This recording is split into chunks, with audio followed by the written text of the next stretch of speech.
Bonjour, bienvenue au balado Le système scolaire québécois en 12 regards, un balado qui s'intéresse aux fondements, aux rouages et aux enjeux que soulève le système scolaire québécois. Je me nomme Olivier Lemieux, je suis politologue et historien de formation et professeur en administration et politique de l'éducation au campus de Lévis de l'Université du Québec à Rimouski. Je suis accompagné par Frédéric Deschenaux, lui aussi professeur à l'Université du Québec à Rimouski, spécialiste pour sa part en sociologie de l'éducation. Heureux de te retrouver pour ce nouvel épisode, Frédéric. Moi aussi, Olivier.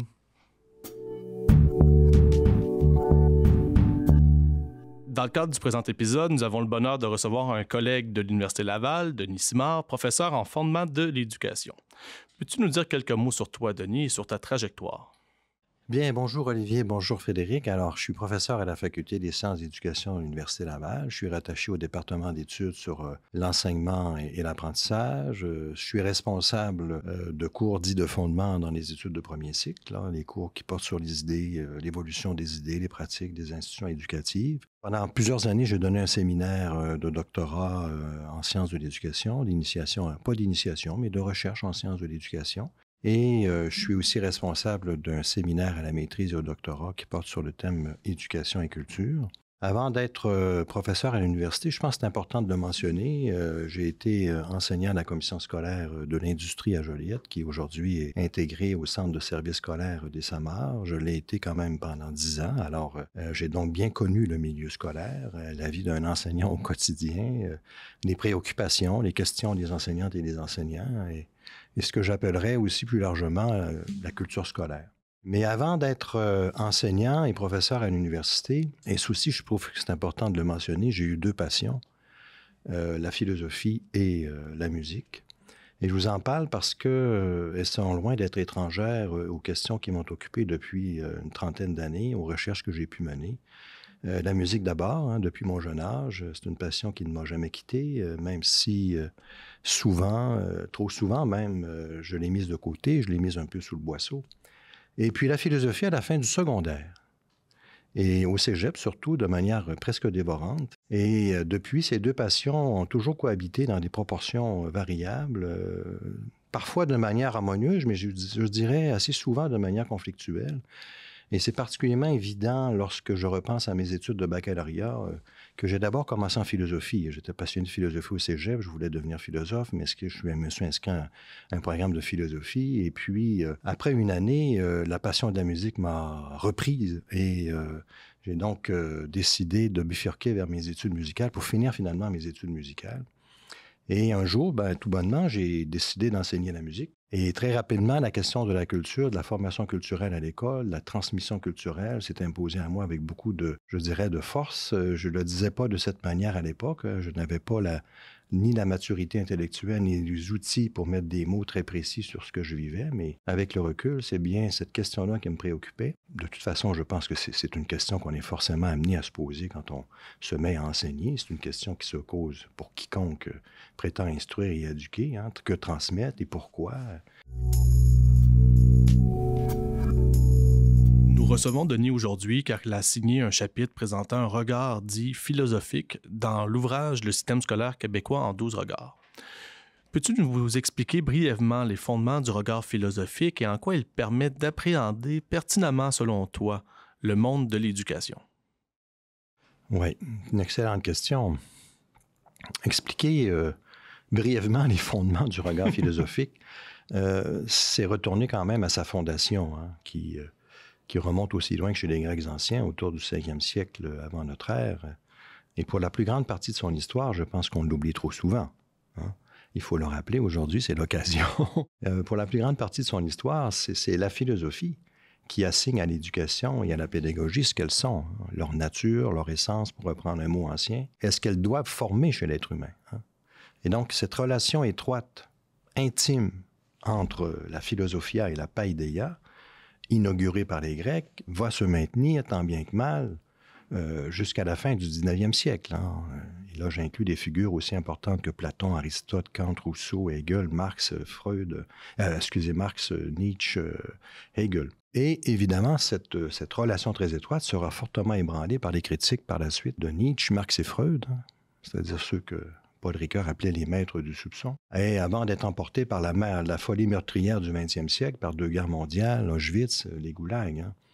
Donc, depuis, l'ascendant plurimillénaire exercé par la philosophie en éducation a été sérieusement remis en question. La philosophie aujourd'hui n'occupe plus une position de surplomb par rapport à l'éducation et à la pédagogie. Elle se trouve maintenant dans une position de dialogue et d'ouverture depuis l'émergence et la constitution des sciences de l'éducation, qui comprennent des sciences théoriques comme l'anthropologie, la sociologie, l'histoire, l'économie de l'éducation, et des sciences qui sont nées des problèmes posés par l'éducation elle-même, comme les didactiques, la docimologie, la psychopédagogie, les sciences de l'activité physique. Hein. Cela dit, et là je reviens vraiment à votre question, le regard de la philosophie est un regard spécifique avec des questions spécifiques. Si je prends un exemple, je pense que le mieux, c'est de l'illustrer par un exemple.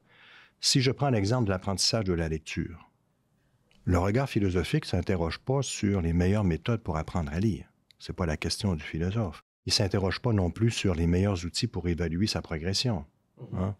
Ni sur les niveaux de littératie en fonction des origines socio-économiques des élèves, qui serait plus le regard sociologique. Le regard philosophique s'intéresse bien évidemment aux résultats de ses recherches dans un esprit d'ouverture et de dialogue, je le répète, mais sans perdre de vue la spécificité de son regard. Alors, quelle serait la question du philosophe? Ce serait, s'agissant de l'apprentissage de la lecture, c'est que signifie pour la vie humaine le fait d'apprendre à lire et de savoir lire? Hein?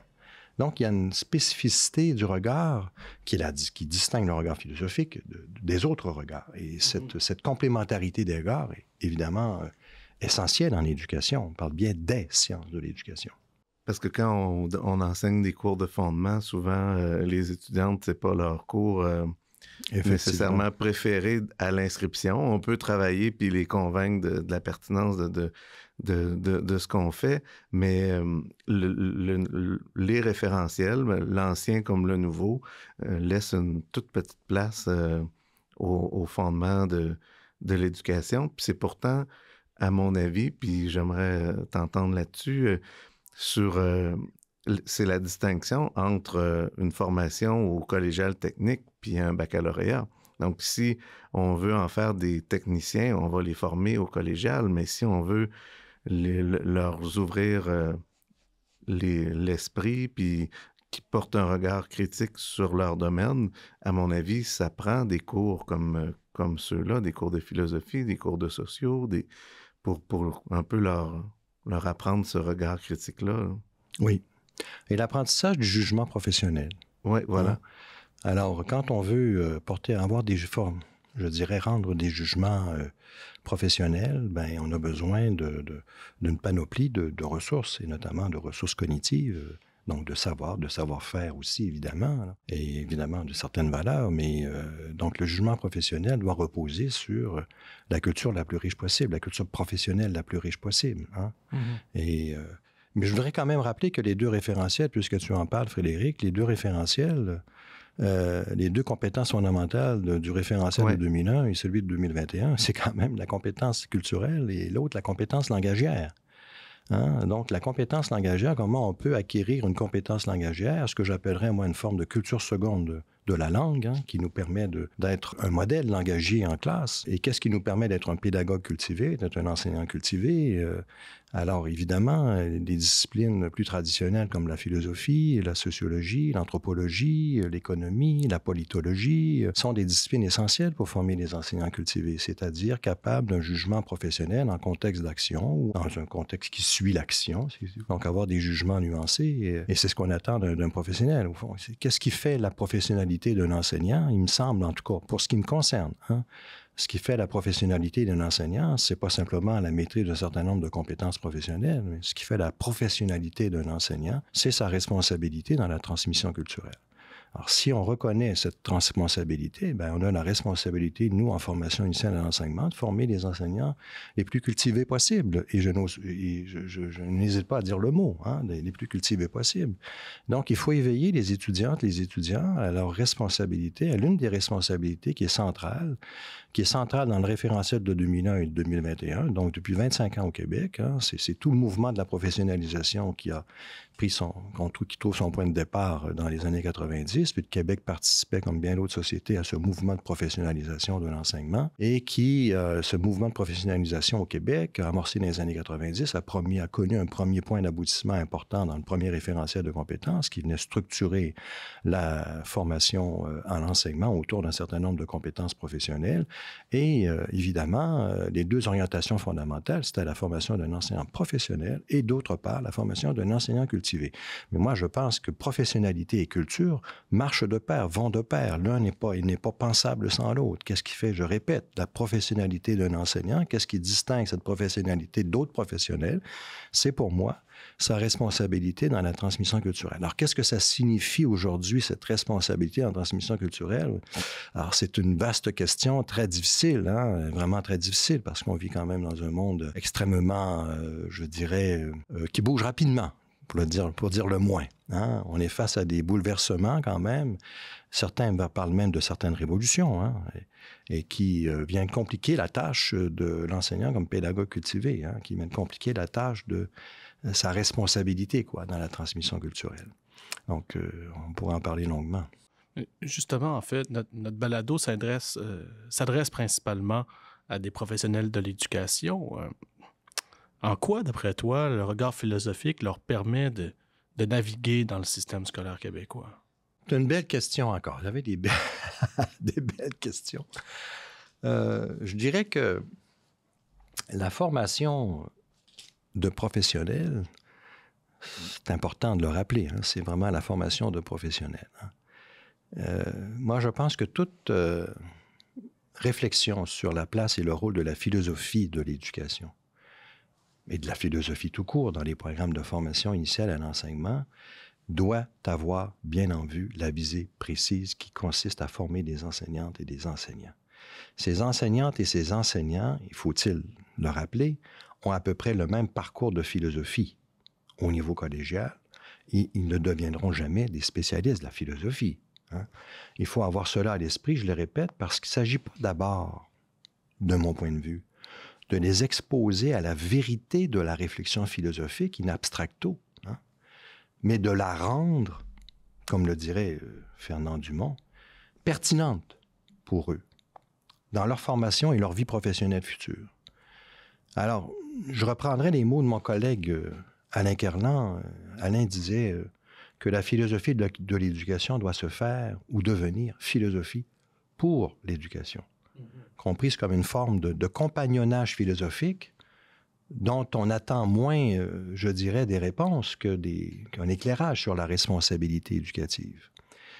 Et certains problèmes aujourd'hui cruciaux de l'éducation et de l'institution scolaire d'aujourd'hui sont irréductiblement des problèmes philosophiques, dans la mesure où ils engagent ou recoupent une réflexion sur le sens de la pratique éducative et pédagogique aujourd'hui, sur des principes, sur des valeurs, sur des finalités. Que signifie de nos jours éduquer, enseigner, apprendre? Quel est mon rôle d'enseignant? Quel est le sens de mon travail? Quelle place dois-je donner à la culture, aux cultures des élèves? Qu'est-ce qui mérite d'être appris, enseigné, lu, entendu, étudié? Comment rendre l'école plus égalitaire? Comment la culture numérique transforme-t-elle le rapport au savoir des élèves? Toutes ces questions sont, de mon point de vue, d'authentiques questions philosophiques qui surgissent de l'expérience elle-même, de la pratique, d'une inquiétude, d'un malaise. Et la philosophie a des outils intellectuels pour accompagner les enseignantes et les enseignants en formation, comme ceux en exercice, les aider, pour citer Kant, à s'orienter dans la pensée et la pratique éducative. C'est très intéressant. En fait, comme tu sais, dans le mouvement de professionnalisation, l'enjeu de construction d'une identité professionnelle est au cœur, en fait. Absolument. Et pourtant, lorsque je t'écoute, j'ai l'impression que la philosophie contribue ardemment au développement de cette identité-là professionnelle. Et pourtant, elle pourrait, en tout cas. Elle pourrait. En fait, elle doit. Il me semble que c'est une des disciplines qui semble la plus pertinente pour le développement de cette identité-là. Et pourtant, lorsqu'on regarde le mouvement de professionnalisation, il semble que la philosophie a eu de moins en moins de place dans la formation des enseignants. C'est un parallèle vraiment particulier, il me semble. Oui, vous faites bien de le relever. Et c'est tout à fait juste. Enfin, moi, c'est la lecture que j'en fais.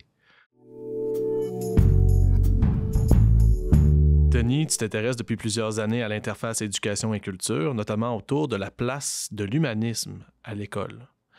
Mais à quoi fais-tu référence exactement par humanisme? C'est une question difficile. C'est une question difficile parce que le terme humanisme est extrêmement chargé, hein, pour ne pas dire embrouillé. Moi, je me rappelle toujours, et c'est intéressant de le rappeler ici, mais je me rappelle toujours les mots de John Dewey qui disait que l'humanisme, c'est le porte-manteau sur lequel chacun vient accrocher sa veste. Hein? Alors, il n'avait pas tout à fait tort. Hein? Alors, est-ce qu'il est possible de définir le terme avec un peu de rigueur? Moi, je n'ai pas cette prétention. Mais je voudrais dire au moins deux choses. Hein. En premier lieu, ce qui fait l'unité de l'humanisme, ce sont moins les réponses, nombreuses, diverses, contradictoires, à la question de l'humanité de l'être humain que la question elle-même. Hein.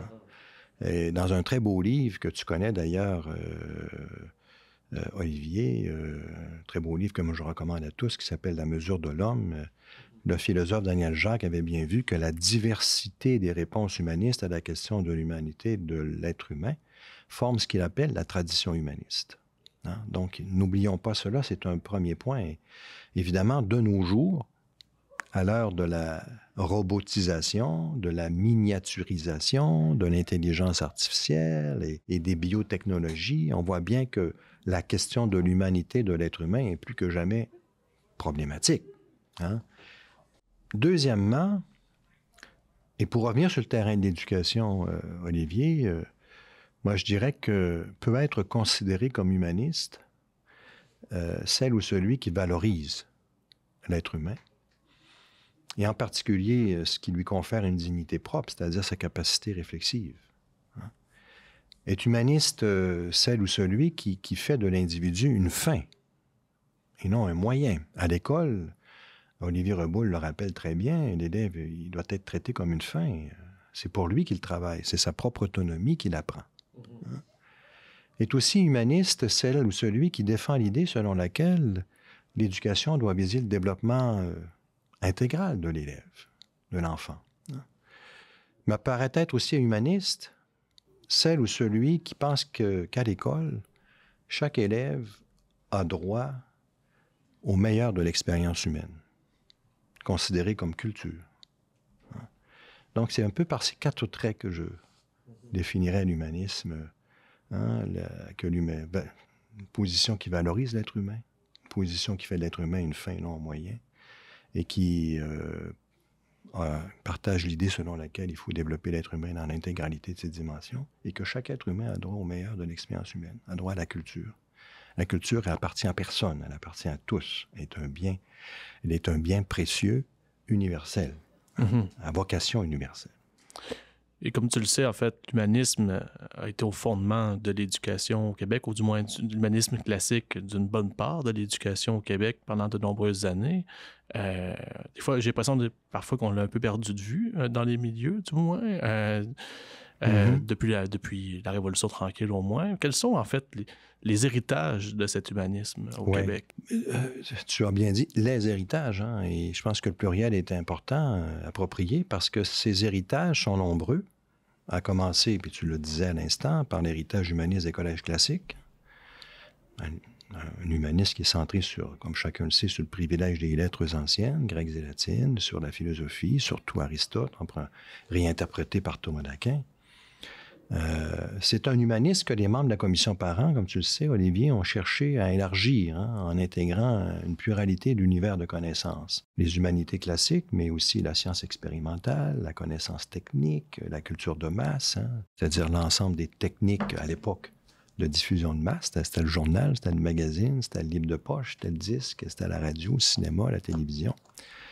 Et en réaction à l'humanisme du rapport parent, il y a le sociologue Marcel Rioux, on a fait une contribution là-dessus, hein, qui, lui, s'inspirait de l'école de Francfort, en particulier de Marcuse, et qui proposait un humanisme critique, hein, profondément original, novateur, centré sur l'éducation, la pratique de l'art pour transformer le monde. C'est un humanisme, je répète, singulièrement critique et esthétique, hein, qui met de l'avant une conception très active, très créatrice de la culture, fondée sur les ressources de l'imagination, du potentiel créateur de chaque individu. Hein.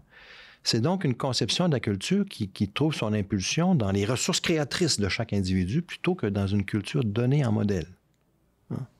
Puis, comme tu le sais, au début des années 1980, et c'est une période que j'avais étudiée tout particulièrement, fortement influencée par la psychologie existentielle et humaniste d'inspiration américaine, l'éducation s'est centrée sur le développement intégral de la personne. Hein, sur les valeurs de liberté, d'autonomie, de bonheur, et où la conception de la culture repose essentiellement sur la libre exploration, l'expression de soi, la créativité, l'imagination, l'intuition, l'authenticité, des valeurs associées, comme chacun sait, à la contre-culture et à l'individualisme expressif des années 60 et 70, des valeurs que les travaux du philosophe canadien Charles Taylor ont extrêmement bien analysées, ses travaux sur l'individualisme moderne et l'idéal moral de l'authenticité, hein. Et c'est bien cette conception-là qui domine les programmes d'études à la fin des années 1970, les fameux programmes bleus, et les années 1980. Et cette conception, moi, quand j'étais jeune enseignant, je travaillais avec les programmes bleus. Hein? Et comme je travaillais dans une discipline artistique, je voyais bien toute la trace de cet humanisme expressif, centré sur la libre exploration, la libre expression, la créativité.